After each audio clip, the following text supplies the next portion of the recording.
नमस्कार। अब हम श्रीमद् भगवद गीता के 16वें अध्याय का पाठ करते हैं। इसके पहले हम 15वें अध्याय का पाठ किए थे। अब हम 16वें अध्याय का पाठ करेंगे। पहले हम संस्कृत के श्लोक का पाठ करेंगे, फिर हम उसके हिंदी रूपांतर का पाठ करेंगे। तो आइए 16वें अध्याय का पाठ करते हैं। श्लोक पढ़ने में जो भी त्रुटि हो श्री कृष्ण भगवान हमें क्षमा करें। अथ षोडशोऽध्याय श्री भगवान उवाच। श्लोक संख्या 1। अभयं सत्त्वसंशुद्धिर्ज्ञानयोग व्यवस्थिति दानं दमश्च यज्ञश्च स्वाध्यायस्तप आर्जवम्। श्री भगवान बोले, भय का सर्वथा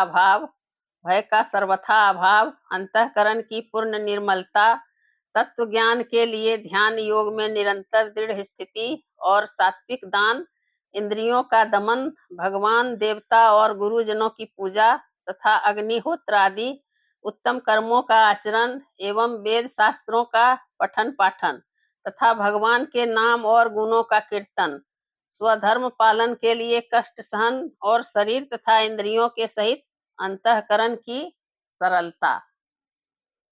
श्लोक संख्या 2। अहिंसा सत्यम क्रोधस्त्याग शांतिर्पेशुनम दया भूतेष्वलोलुप्तम मार्दवम वीर चापलम।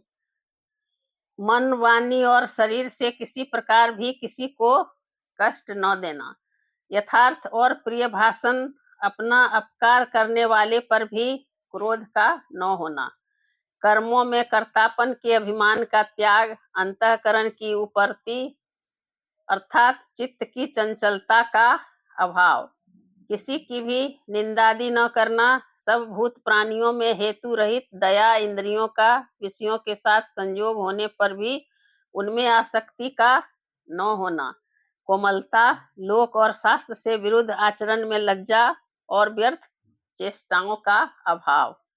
श्लोक संख्या 3। तेजः क्षमा धृति शौचम द्रोहो नातिमानिता भवन्ति संपदम देवी मभिजातस्य भारत।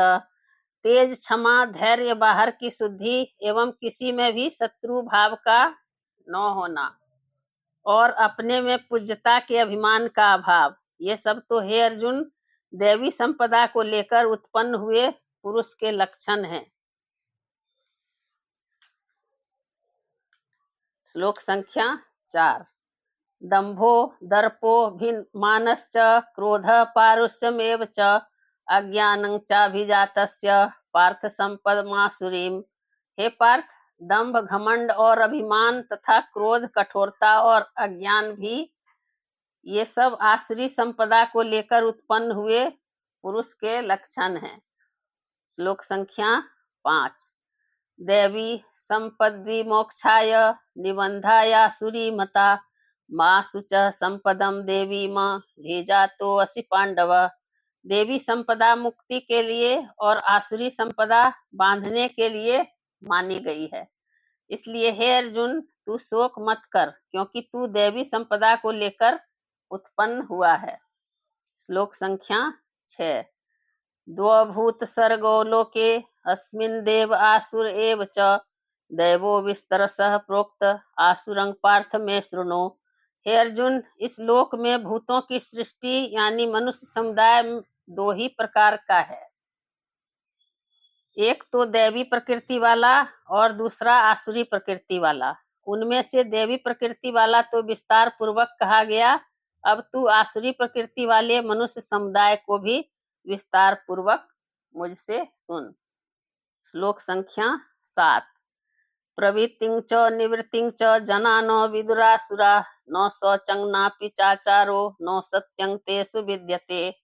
आसुर स्वभाव वाले मनुष्य प्रवृत्ति और निवृत्ति इन दोनों को ही नहीं जानते, इसलिए उनमें न तो बाहर भीतर की शुद्धि है, न श्रेष्ठ आचरण है और न सत्य भाषण ही है।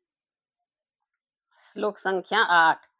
असत्यं प्रतिष्ठं ते जगदाहुरनीश्वरम् अपरस्पर संभूतम किमन्यत् काम हेतुकम।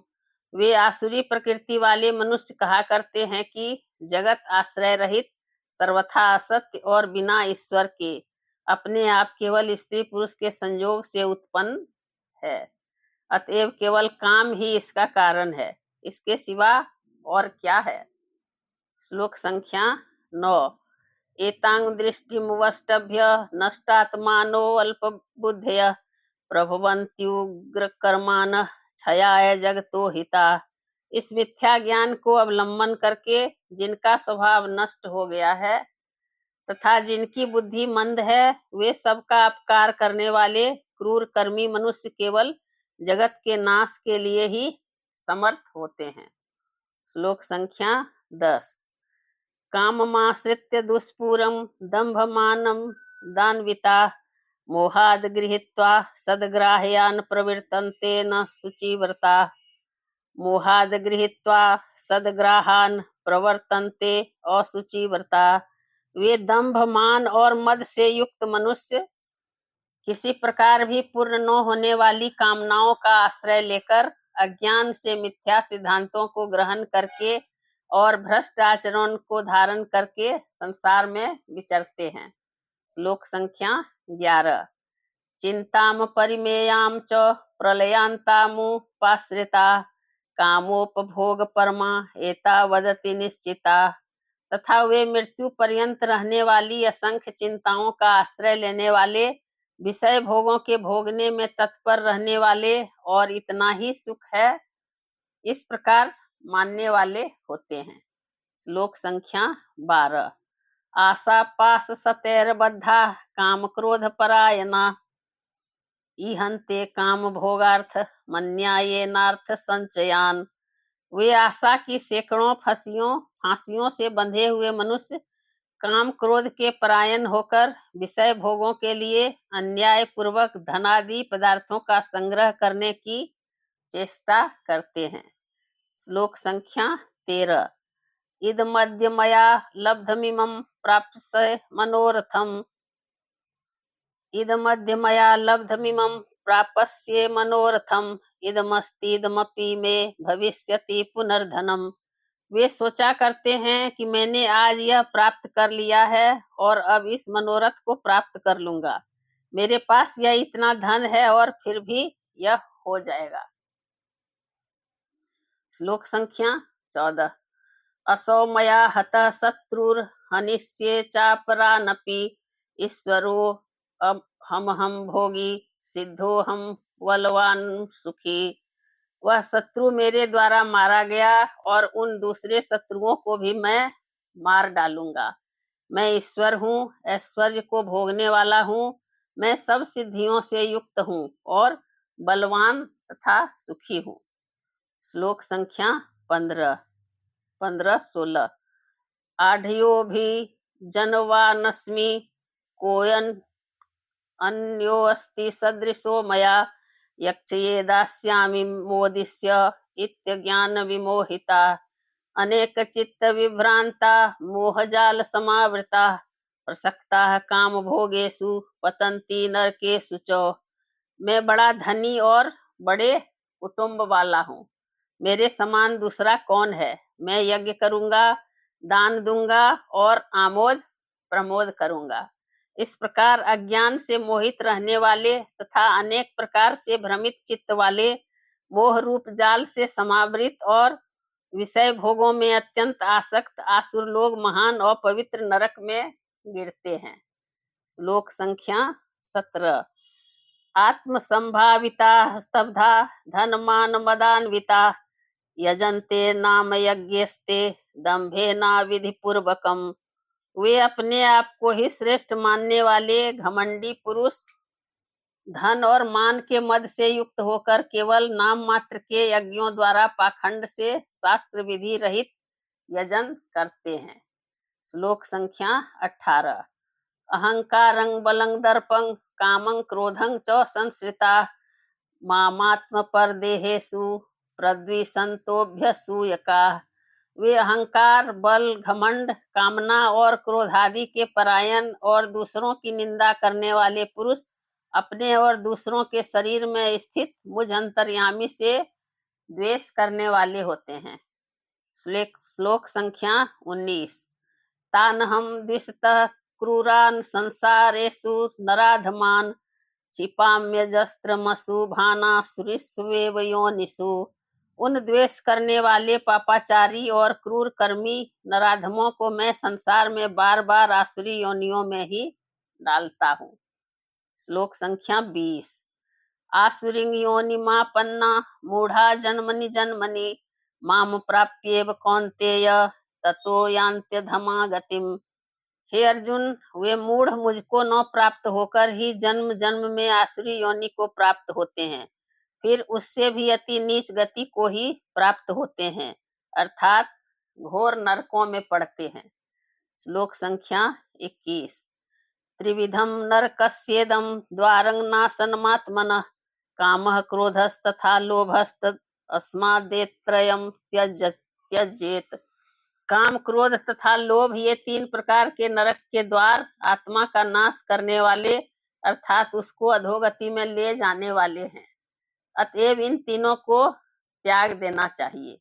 श्लोक संख्या 22। एतैर्विमुक्तः कौन्तेय तमोद्वारे स्त्रीभिर्नर आचरत्यात्मनः श्रेयस्ततो याति परांगतिम।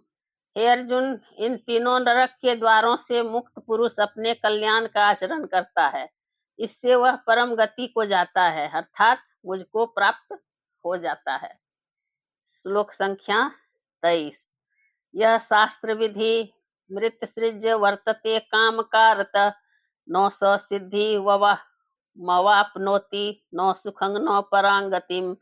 जो पुरुष शास्त्र विधि को त्याग कर अपनी इच्छा से मनमाना आचरण करता है, वह न सिद्धि को प्राप्त होता है, न परम गति को, और न सुख को ही।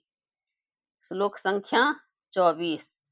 तस्मात् शास्त्रं प्रमाणं ते कार्य व्यवस्थितो ज्ञात्वा शास्त्र विधानोक्तं कर्म कर्तुर्मिहार्हसि।